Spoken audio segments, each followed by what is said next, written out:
हर हर महादेव। बाबा अमरनाथ यात्रा 2024।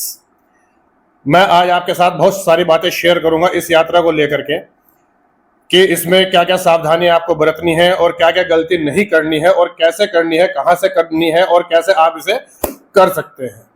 और ये मैं अपना जितना भी मेरा अनुभव है वो मैं सब आपके साथ शेयर करूंगा, क्योंकि मैं इस अमरनाथ यात्रा की 11 यात्रा पूर्ण कर चुका हूं और अगर महादेव की कृपा रही तो इस बार 12वीं यात्रा भी मैं करूंगा। तो इन सभी 11 यात्रा से जो मुझे अनुभव हुआ है वो मैं आप सभी के साथ शेयर करना चाहता हूं। और इन 11 यात्रा में मैं 5 यात्रा तो कर चुका हूं बालटाल से बालटाल, जो कि 17 किलोमीटर का डिस्टेंस है बालटाल से गुफा का।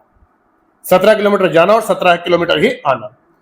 और 5 यात्रा मैं कर चुका हूं पहलगांव से बालटाल। पहलगांव से पहले गुफा जाना होता है 36 किलोमीटर और फिर गुफा से वापस बालटाल आना होता है 17 किलोमीटर।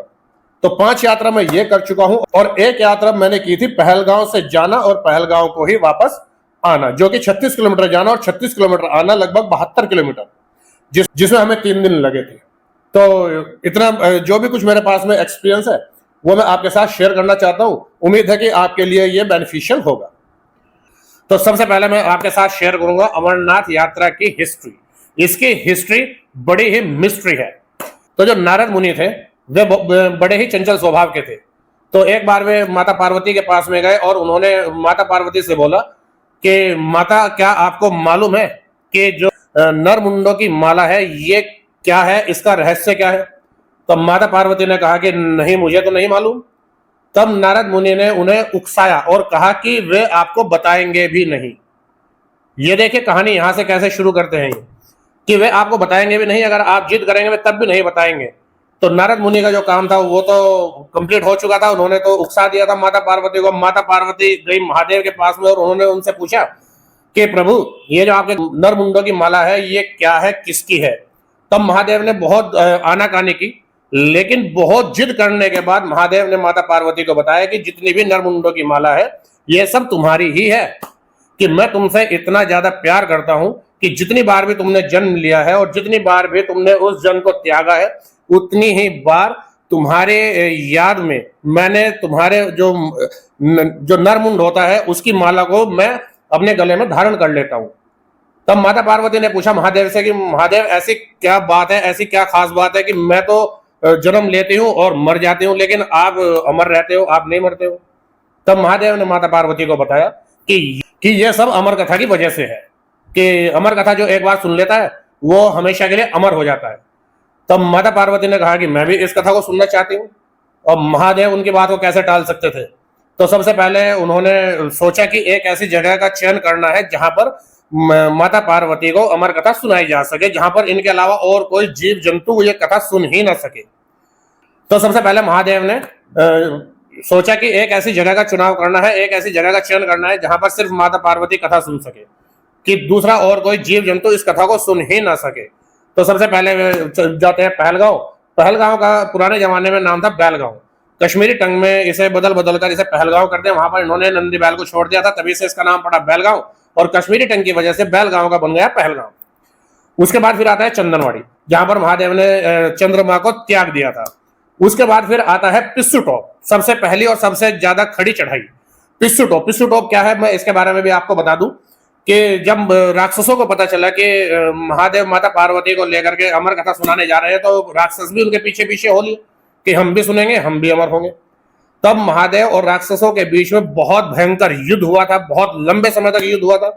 तो महादेव ने सभी राक्षसों की हड्डियों को पीस पीस कर चूरा कर दिया था।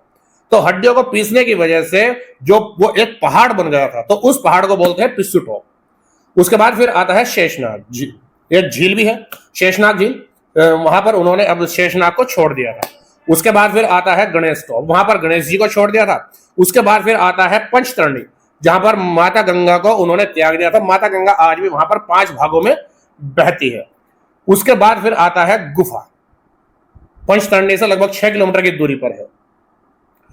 तो उस गुफा में जब वे पहुंचे तो उन्होंने अपने त्रिशूल से उस गुफा को एक नया आकार दिया। उसके अंदर फिर माता पार्वती को लेकर के गए और माता पार्वती को ले जाने के बाद में वहां पर उन्होंने अपनी मृगशाल बिछाई, जहां पर बैठ करके उन्हें अमर कथा सुनानी थी। लेकिन किसी कारणवश उस मृगशाल के नीचे एक तोते का अंडा था जिस पर महादेव का ध्यान नहीं गया। तो माता पार्वती को उन्होंने बैठा दिया कोने में कि आप यहां पर बैठिए, मैं यहां पर बैठ करके आपको कथा सुनाऊंगा और आंखें बंद करके बड़े ध्यान से आपको सुनना है और मेरी हर कथा पर आपको हुंकारा देना है। उसके बाद में फिर उन्होंने अग्निदेव को जो है आह्वान करा, अग्निदेव को आज्ञा दी, अग्निदेव वहां पर प्रकट हुए और अग्निदेव से कहा कि इस इलाके में इतनी प्रचंड अग्नि को आप जो है प्रकट करो कि एक छोटे से छोटा जीव, छोटे से छोटा जंतु, कीटाणु, किसी भी तरह का कोई भी जानवर वो बिल्कुल भस्म हो जाए, ताकि यहाँ पर कुछ बचे ही नहीं, सिर्फ मैं और पार्वती, क्योंकि महादेव नहीं चाहते थे कि माता पार्वती के अलावा कोई और इस कथा को सुन करके अमर हो। तो जब अग्निदेव ने अग्नि को प्रकट किया तो वहां के जितने भी आसपास के जीव जंतु थे, कीटाणु थे, सब नष्ट हो गए, लेकिन वो अंडा को कोई हानि नहीं हुई। क्यों? क्योंकि वो महादेव की शरण में आ चुका था। महादेव ने उसके ऊपर अपनी मृगशाल बिछा रखी थी। उसके बाद में फिर महादेव ने जो है शुरू की अमर कथा को सुनाना। अमर कथा जैसे महादेव सुनाते रहे तो माता पार्वती हुंगारा देती रही हर बात पर। लेकिन कुछ समय के बाद में माता पार्वती को आ गई नींद और उसी वक्त उस अंडे से तोता निकल करके बाहर आ गया। ये ऐसी प्रभु की लीला थी। तो माता पार्वती तो सो गई, महादेव आंखें बंद करके अपनी कथा सुना रहे थे। उसके बाद में फिर उस तोते ने हुंगारे देने शुरू कर दिए। महादेव को लगा कि ये पार्वती ही हुंगारे दे रही है, लेकिन जब कथा पूरी हो चुकी थी तब महादेव ने आंखें खोली और देखा कि माता पार्वती तो सो रही है, फिर ये हुंगारे कौन दे रहा है। तब महादेव ने देखा कि ये तो एक तोता है जिसने अमर कथा सुन ली और ये अमर कथा गया। तब महादेव जो है उसे मारने के लिए उसके पीछे पीछे दौड़े त्रिशूल लेकर के, और तीनों लोकों में घूमने के बाद वो तोता आगे आगे जा रहा था, महादेव उसके पीछे पीछे थे। और फिर वो तोता उड़ते उड़ते महर्षि व्यास की कुटिया में पहुंचा, जहां पर उनकी पत्नी जबाई ले रही थी और वो तोता उनके मुंह से उनके पेट में चला गया। 12 वर्षों तक उन्हीं के पेट में रहा वहां पर। जब 12 वर्षों तक भी जो है वो बाहर नहीं निकला, तब सभी देवी देवताओं ने उस तोते का आह्वान किया। उस तोते ने अंदर से आवाज लगाई कि मैं एक ही शर्त पर बाहर आऊंगा, अगर महादेव इस पूरी दुनिया को मोह माया से मुक्त कर दे। ये बड़ा कठिन काम था, लेकिन महादेव को तो ये करना ही था। उन्होंने फिर उस तोते से कहा कि ठीक है, मैं इस दुनिया को जो है मोह माया से मुक्त करता हूं, तुम बाहर आ जाओ। तो वो तोता ने फिर सुखदेव के रूप में माता के पेट से जन्म लिया। अब जन्म लेने के बाद में वो जो है अपने वनों में चला गया तपस्या करने के लिए। माता पिता ने भी नहीं रोका, क्योंकि मोह माया से मुक्त हो चुका था ये पूरी दुनिया। उसके बाद में जब अब तपस्या कर रहे थे, तब उन्होंने एक दिन देखा कि उनके माता पिता वन में उनके पास आए और उन्हें घर पर ले जाने के लिए।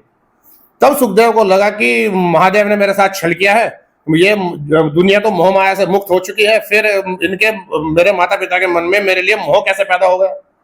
तब उन्होंने महादेव से बदला लेने के लिए उन्होंने सोचा कि मैं अब सारी दुनिया को अमर कथा सुनाऊंगा और सारी दुनिया को अमर कर दूंगा। यह तरीका था उनका महादेव से बदला लेने का। जैसे ही सुखदेव ने लोगों को इकट्ठा किया तो और अमर कथा सुनानी शुरू की, तब तीनों लोग ब्रह्मांड सब जो है हिलने लगे। तब महादेव ने देखा कि भाई ये तो बहुत ज्यादा गलत काम हो जाएगा, ये तो अच्छा नहीं होगा इस दुनिया के लिए, सभी अमर हो जाएंगे, ये तो जो है जगत का संचालन ही बंद हो जाएगा। तब महादेव ने श्राप दिया था कि आज के बाद इस कथा को सुनने वाला कोई भी अमर नहीं होगा, लेकिन जो अमरनाथ की यात्रा कर लेगा वो इस दुनिया से बार बार जन्म लेने के चक्र से मुक्त हो जाएगा, उसे मुक्ति मिल जाएगी। तो ये तो थी अमर कथा की हिस्ट्री। अब मैं आपको बताता हूं इसकी यात्रा की डिटेल, कि आपको कहां से करनी है, कैसे करनी है, किन किन बातों का आपको ध्यान रखना है। तो मैं आपको बता रहा हूं कि अमरनाथ की यात्रा आपको कहां से करनी है, कैसे करनी है, इसकी डिटेल मैं आपको दे रहा हूं। तो सबसे पहले तो आपको नेट से अपना मेडिकल जो फॉर्म होता है और अपना रजिस्ट्रेशन फॉर्म वो आपको निकलवाना है। मेडिकल आपको अपना चेकअप कराना है सिविल हॉस्पिटल से, आपके डिस्ट्रिक्ट में जो भी है। उसके बाद फिर आपको 2 बैंक होते हैं, एक पीएनबी और एक जीएनके, पंजाब नेशनल बैंक और जम्मू एंड कश्मीर बैंक, जहां पर अमरनाथ यात्रा के रजिस्ट्रेशन होते हैं। उसके बाद फिर आपको वो सब फिलअप करके, सब फॉर्मेलिटीज पूरी करके आपको पीएनबी या जीएनके में जाना होता है। फिर वे आपको एक रजिस्ट्रेशन देंगे कि उस पर आपकी डेट भी मेंशन होगी कि किस डेट में आप जैसे कर सकते हैं। और मैं आपको बता दूं कि जो भी डेट आपको आपके यात्रा के लिए निर्धारित की जाती है, आप उससे पहले नहीं कर सकते हैं। बाद में तो आप 2 दिन, 3 दिन, 4 दिन, 5 दिन लेट कर सकते हैं, लेकिन जो डेट आपको दी गई है उससे पहले आप बिल्कुल नहीं कर सकते हैं। एक बात तो ये ध्यान रखनी है आपको। फिर अब मैं आपको बताता हूँ कि अब आपको जाना कैसे होता है। तो मैं आपको जो है श्रीनगर, जो एक जम्मू एंड कश्मीर की राजधानी है, वहां से मैं बता रहा हूँ। आप चाहे इंडिया से कहीं से भी बिलोंग करते हैं, कहीं पर भी ये वीडियो देख रहे हैं, तो सबसे पहले आपको श्रीनगर पहुंचना है। अगर आप बालटाल से जाते हैं तो श्रीनगर में अंदर जाने की जरूरत नहीं है, आप बाईपास से ही कंगन और सोनमर्ग होते हुए बालटाल पहुंच जाते हैं। और अगर आप पहलगाम से आपकी यात्रा है, तब आप श्रीनगर और अनंतनाग को होते हुए आपको पहलगाम जाना होता है। आप चाहे बालटाल से जाएं या फिर पहलगाम से जाएं, मैं आप सभी से यह रिकमेंड करूंगा कि आप हमेशा बेस कैंप में रुके, क्योंकि आप वहां पर आर्मी कस्टडी में होते हैं, सिक्योरिटी में होते हैं। और उसके बाद में फिर सुबह अर्ली मॉर्निंग, जितना अर्ली मॉर्निंग आप उठ जाएंगे उतना आपके लिए अच्छा होगा। अर्ली मॉर्निंग उठे, फ्रेश होए, नहाए धोए, और बालटाल से फिर 2 किलोमीटर की दूरी पर आता है दोमेल। मैं आपको अभी बालटाल से ही रूट बता रहा हूँ। बालटाल से 2 किलोमीटर की दूरी पर आता है एक गांव दोमेल, जहां पर आपका एक्सेस कंट्रोल गेट होता है, जहां पर आपके रजिस्ट्रेशन का को देखा जाएगा, चेक किया जाएगा। उसके बाद में फिर आप वहां से यात्रा शुरू करते हैं। अगर आप बहुत अच्छा चलने वाले हैं, स्टेमिना बहुत अच्छी है, तो आप एक दिन में आना जाना कर लेते हैं, और ये आपको करना ही होगा। क्यों? क्योंकि 2022 में जो आपदा आई थी 8 जुलाई को, वो उसके बाद में वहां पर ना तो कोई भी रुकने की सुविधा है और ना ही कोई भी दुकान है, इसलिए आपको सेम डे ही आपको वापस आना होगा। तो 17 किलोमीटर की दूरी है, बहुत अच्छा। अगर आप चलते हैं तो अर्ली मॉर्निंग अगर आप 5 या 6 बजे स्टार्ट करते हैं तो रात के 7-8 बजे तक दर्शन करके आराम से आ सकते हैं। और अगर आप बहुत अच्छा नहीं चलते हैं या फिर आपके साथ कोई इश्यू है, तो आपको दुनिया भर के बहुत सारे घोड़े आपको वहां पर मिल जाएंगे, जो आपको लगभग 4 घंटे में पहुंचा देंगे। 1-1.5 घंटा आपको जो है वहां पर दर्शन करने में लगता है, और फिर 3-4 घंटे में आप वापस आ जाएंगे, यानी कि शाम तक आप वापस आ जाएंगे इजीली। तो ये तो आपको रास्ते में जो है भंडारे की सुविधा मिलेगी, पानी की सुविधा मिलेगी, खाने की सुविधा मिलेगी, कोई दिक्कत नहीं है। और अब मैं आपको बताता हूँ पहलगाम से। तो पहलगाम में भी आप जो है बेस कैंप में ही रुके, और अर्ली मॉर्निंग आप वहां से जैसे ही आपको छोड़ा जाएगा, तो सड़क पर आपको सैकड़ों गाड़ियां मिलेगी चंदनवाड़ी की आवाज लगाते हुए। यहाँ पर आपको एक चीज का बहुत ध्यान रखना है कि किसी भी तरह का कोई भी कॉम्प्रोमाइज नहीं करना है। 10, 20, 50 रुपए का कोई लालच मत करना, क्योंकि एक वहां पहलगांव से चंदनवाड़ी की दूरी लगभग 15 किलोमीटर है। तो 15 किलोमीटर जाना और 15 किलोमीटर आना, 30 किलोमीटर बैठता है, लगभग 1 से 1.5 घंटा लग जाएगा किसी भी टैक्सी को जाने में और आने में। तो वहां पर कोई 40-50 रुपए का कोई मुंह नहीं देखना है। सबसे पहले जो भी टैक्सी आपको मिले उसे आप हायर कीजिए, और तुरंत सबसे पहला टारगेट होता है आपका चंदनवाड़ी जाने का। चंदनवाड़ी में ही आपको एक्सेस कंट्रोल गेट मिलेगा। बालटाल से अगर आप जाते हैं तो दोमेल में मिलता है एक्सेस कंट्रोल गेट, और अगर आप पहलगांव से जाते हैं तो चंदनवाड़ी में आपको एक्सेस कंट्रोल गेट मिलेगा, जहां पर आपका रजिस्ट्रेशन चेक किया जाएगा।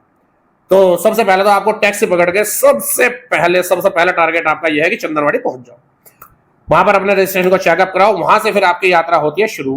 घोड़े की भी सुविधा है, वहां से पैदल भी जा सकते हैं। और इसमें आपको यह ध्यान रखना है कि आपको, अगर आप बहुत अच्छा चलने वाले हैं, तो एक दिन में आप पहुंच जाओ पंचतरणी तक। और पंचतरणी तक आप तभी पहुंच सकते हो जब आप 1:30 बजे तक शेषनाग झील पार कर लोगे। 1:30 बजे के बाद में शेषनाग झील से आपको अलाउ नहीं किया जाएगा आगे जाने के लिए।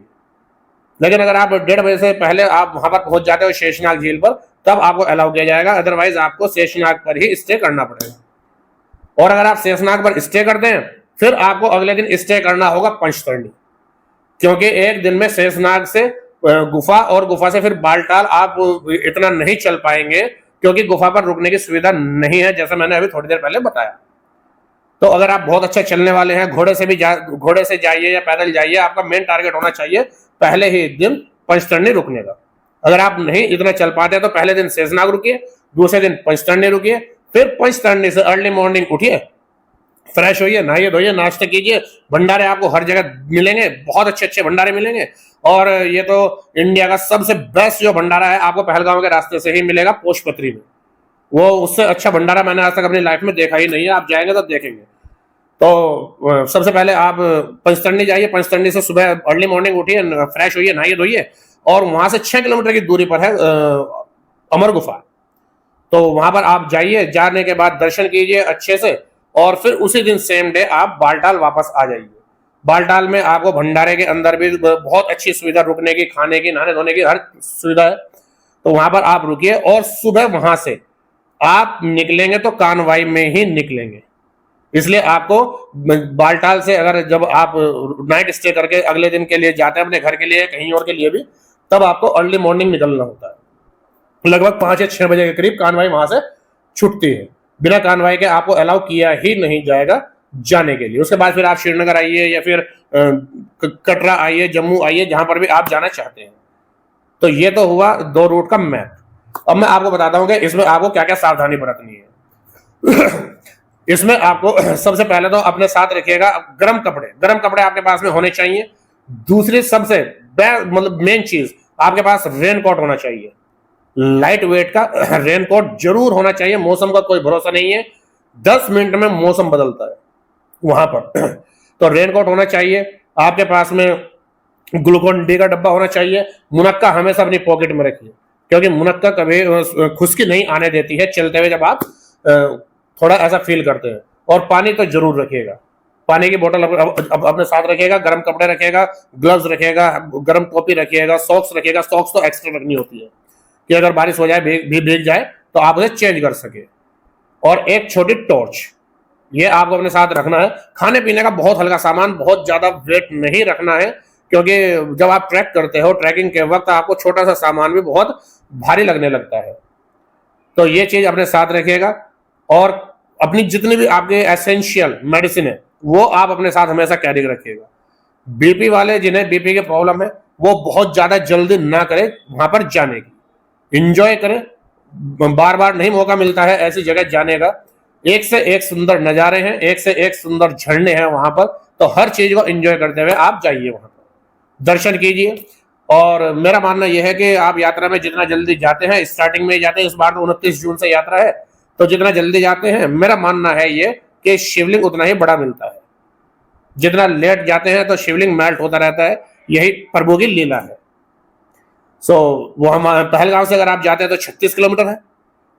36 किलोमीटर जाना और फिर 17 किलोमीटर बालटाल आना। तो आप इसे 3 दिन में भी कर सकते हैं, 2 दिन में भी कर सकते हैं, जैसे आपकी स्टेमिना है। जितनी मेरे पास में मुझे लगा कि नॉलेज आपके लिए सफिशिएंट है, वो मैं आपके साथ शेयर कर चुका हूं। बाकी अगर किसी को कोई और इंफॉर्मेशन चाहिए किसी भी तरह की, तो आप कमेंट करके आप इंफॉर्मेशन ले सकते हैं। मैं तो महादेव से यही प्रार्थना करूंगा कि आप सभी की यात्रा सकुशल पूर्ण हो। जिस तरीके से आप घर से सकुशल जाते हैं, उसी तरह से बाबा अमरनाथ के दर्शन करके सकुशल आप अपने घर पर पहुंच जाए। तो आप जो है अपना मन बनाइए और जा करके महादेव के दर्शन कीजिए। मैंने अपनी लाइफ में बहुत सारी यात्राएं की हैं, लेकिन अमरनाथ की यात्रा करने के बाद मुझे जो सबसे अच्छा फील होता है वो ये है कि एक तो इंसान को अपनी औकात का पता चल जाता है कि कुदरत क्या चीज है और हम क्या चीज है। और दूसरी सबसे बड़ी बात, ऐसा महसूस होता है जैसे हमने महादेव के साक्षात दर्शन कर लिए। वहां पर 2 कबूतर भी आपको दिखाई देंगे जो अमर है, उन्हीं के गण है। और गुफा के ठीक सामने जो पर्वत है उसके दर्शन करना बिल्कुल मत भूलना। वो शेषनाग पर्वत है। ऊपर से देखेंगे तो बिल्कुल शेषनाग की शेप में ही वो पर्वत है, उसे शेषनाग पर्वत बोलते हैं। वहां से आते वक्त शिवलिंग का पिघला हुआ जल लाना ना भूले।